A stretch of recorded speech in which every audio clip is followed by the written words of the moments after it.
अपने पसंदीदा शो के फुल एपिसोड देखने के लिए अभी डाउनलोड करें दंगल प्ले ऐप।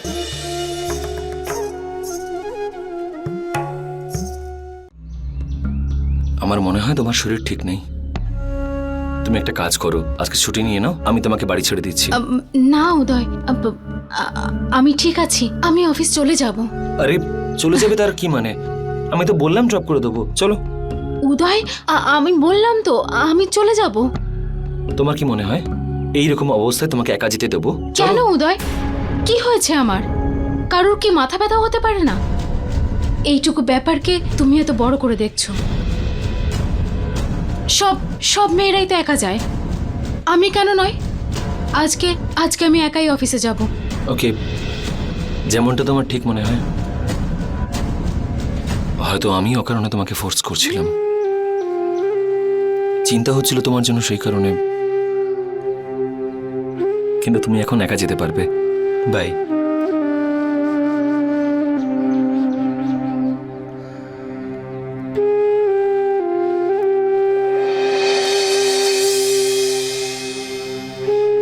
উদয়, সরি। নিজের খেয়াল রেখো।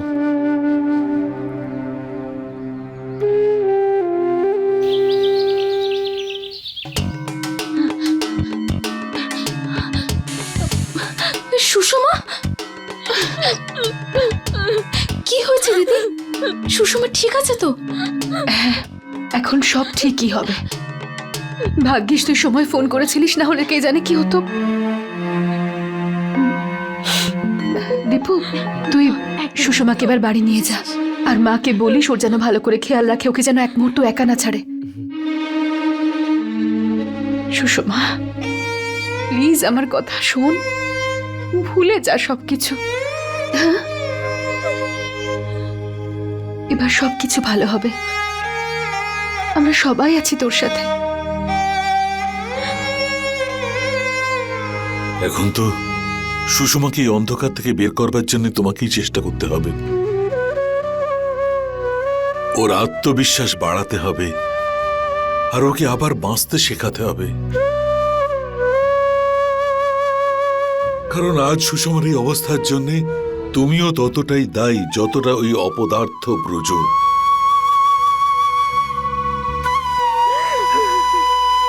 এসব কি করে জানবো? সবার সামনে মিষ্টি মিষ্টি কথা বলে ছেলেটা এইরকম দুশ্চরিত্রের। আমার মেয়েটাকে কত কষ্ট দিয়েছে ও। ভগবান বিচার করবেন, ওর ভগবান।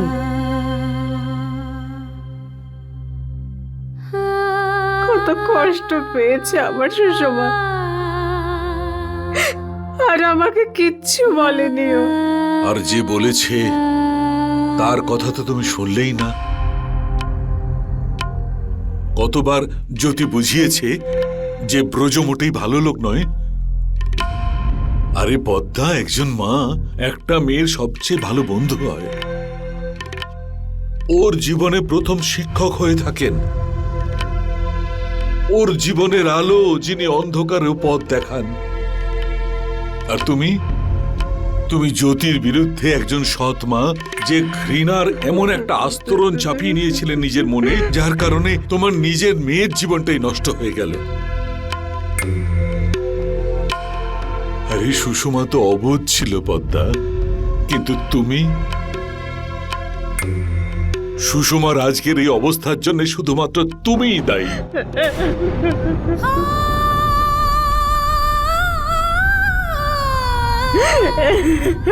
আমি আমার মেয়ের জীবনটা, আমার সুষমার জীবনটা শেষ করে দিলাম।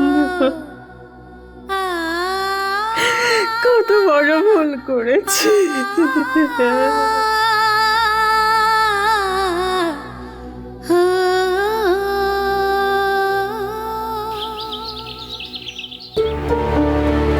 উদয়ের হয়তো খুব খারাপ লেগেছে। চলো। কেন উদয়, কি হয়েছে আমার? কারোর কি মাথা ব্যথা হতে পারে না? এইটুকু ব্যাপারকে তুমি এত বড় করে দেখছো।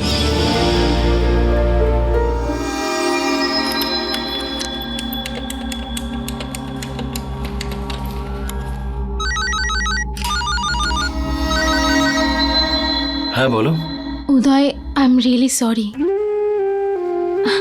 আমি বুঝতে পারছি না আমি কিভাবে।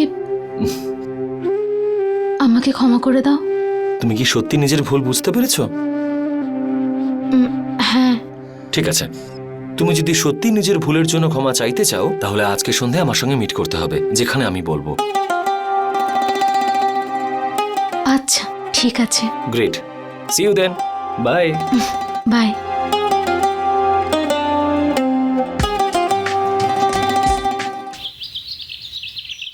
এই নিন দিদি, এইটা আপনার খুব পছন্দ হবে। হ্যাঁ, এটা খুব ভালো, খুবই সুন্দর আছে। একটু ওটা দেখান। হ্যাঁ দিদি, এইটা দেখুন। আরে জ্যোতি বৌদি, কি ব্যাপার বৌদি, আজকে এত তাড়াতাড়ি বাড়ি ফিরে এলে? হ্যাঁ, ওই কাজ শেষ হয়ে গেছিল সেই জন্য। কিন্তু ওটা একটু দেখি। কোনো বিশেষ ব্যাপার?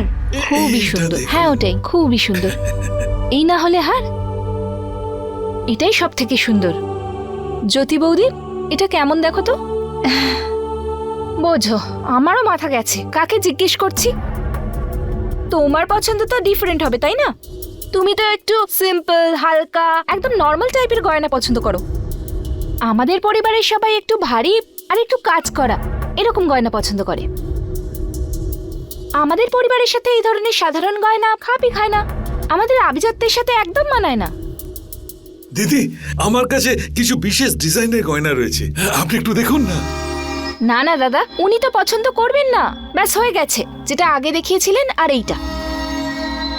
এটা আমাদের বাড়ির বউয়ের গলায় খুব মানাবে। আপনি এতগুলো এনেছেন কেন বলুন তো? আপনি তো আমাদের পছন্দটা জানেন, তাই না? আমরা যে একদম হালকা গয়না পছন্দ করি না সেটা তো আপনি জানেন।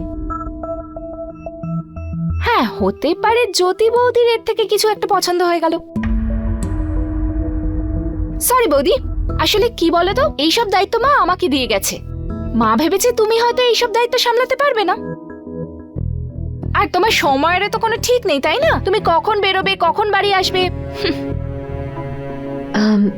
কিন্তু মিনাল, এইসব কিছু কার জন্য করছো? ওহো, তুমি তো জানোই না। আসলে কি বলো তো, উদয়ের জন্য একটা সম্বন্ধ এসেছে।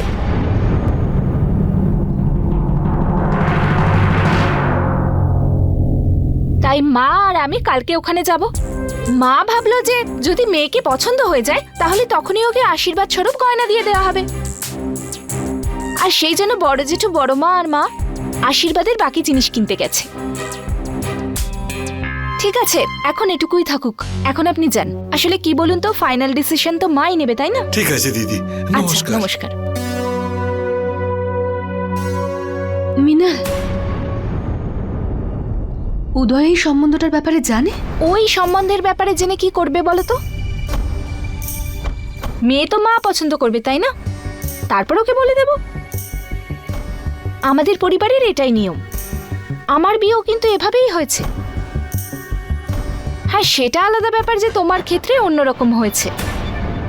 আরে আমি তো এটা খবরই পাইনি যে কবে পঙ্কজ দাদাকে তুমি পছন্দ করেছো। কিন্তু এবার মা খুব ভেবেচিন্তে ডিসিশন নিচ্ছে।